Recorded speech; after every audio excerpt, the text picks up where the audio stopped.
Why did we spend 12 years learning how to find the value of X, but no one taught us how to pay taxes, start a business, or even understand our own emotions? Why were we taught to memorize facts for tests, but never how to think critically, solve real problems, or ask better questions? Why were we judged by our grades, as if one test score could define how smart we are? As if your creativity, curiosity, or potential didn't matter? Why does school feel more like a factory, built to produce rule followers, not dreamers? You were told to sit still, to stop daydreaming, to follow the rules. But what if I told you that's exactly what it was designed to do?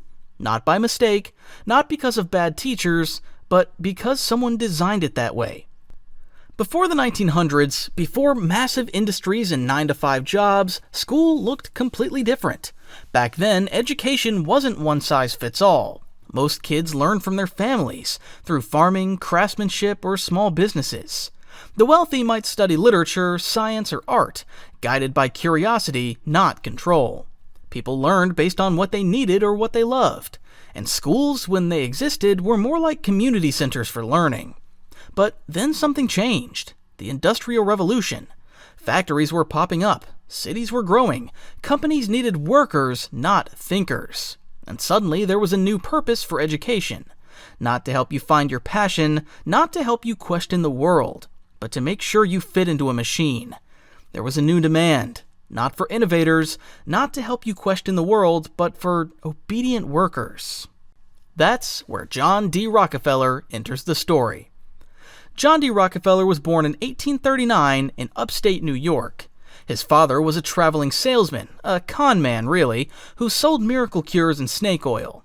His mother, the opposite, a devout, disciplined woman who taught young John the value of hard work, saving pennies, and fearing God. Even as a kid, Rockefeller was obsessed with numbers. At 16, he took his first job as a bookkeeper and started tracking every cent he earned. Not just for the job, for his own life.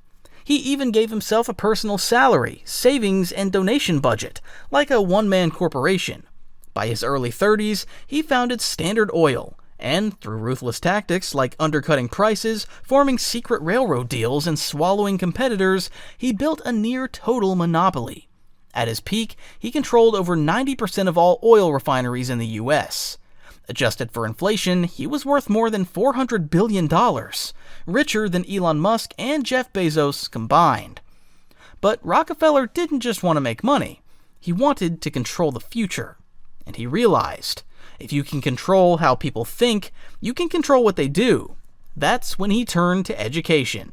He had help from industrialists, politicians, and even psychologists who believed society ran better when people followed orders.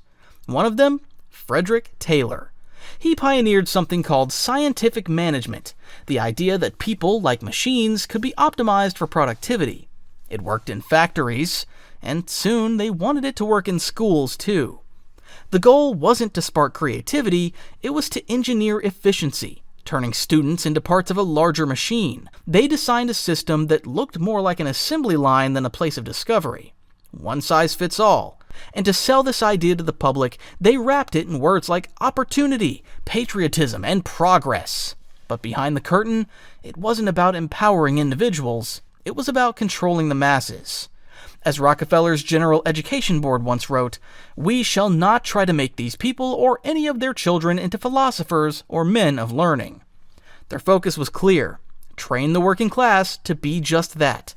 And while they built this system for others, their own children, they were taught differently. Private tutors, art, debate, travel. They were taught to lead, while the rest were taught to obey. So he funded a new kind of school system, one that mirrored a factory. In 1902, Rockefeller created the General Education Board, pouring hundreds of millions into reshaping American schools. But it wasn't pure charity, it was control. The goal? Not to educate free thinkers, but to train obedient workers. They modeled schools after factories. Bells, rows, schedules, standardized tests, all designed for efficiency, not creativity. Students were taught how to follow, not how to lead. Enough reading and math to operate machines, but not enough philosophy or critical thinking to question authority. Rockefeller wasn't alone. Carnegie pushed technical training. Ford supported vocational education. Today's billionaires, they do the same, quietly influencing what gets taught and how. Until we ask who benefits, we'll keep confusing schooling with real education. Because once you follow the money, the agenda becomes clear. The system wasn't broken, it was built this way.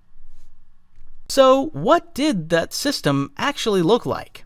Bells to tell you when to start, stop, and switch tasks, just like in a factory. Desks lined up in rows, like assembly lines. A teacher at the front, like a manager. A curriculum focused on memorization, not imagination. But here's the twist. Some of the world's greatest minds, Einstein, Jobs, Oprah, were once seen as troublemakers in school. Why? Because they didn't fit into a system built to produce followers.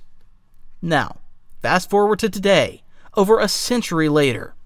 Think about your classroom experience. Bells, rows, test, still the same formula. You're not taught how to manage your mental health, handle rejection or failure, start a business or build a brand, even basic things like budgeting or filing taxes. We live in the age of AI, remote work, and social media entrepreneurship. Yet schools are still training people for factory jobs that barely exist anymore. And when students struggle or feel uninspired, we blame them, not the outdated system they're stuck in. But what if the system isn't broken? What if it's working exactly as it was designed to? Here's the good news. You don't have to wait for schools to change. The internet changed the game.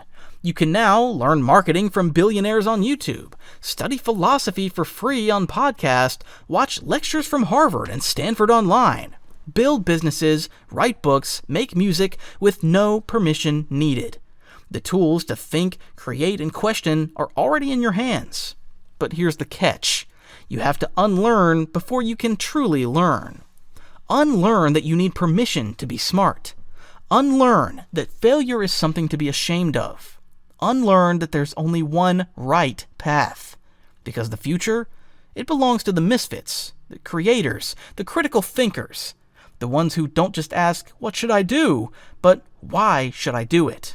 So the next time you wonder why school feels boring, stressful, or pointless, just remember, it was built that way.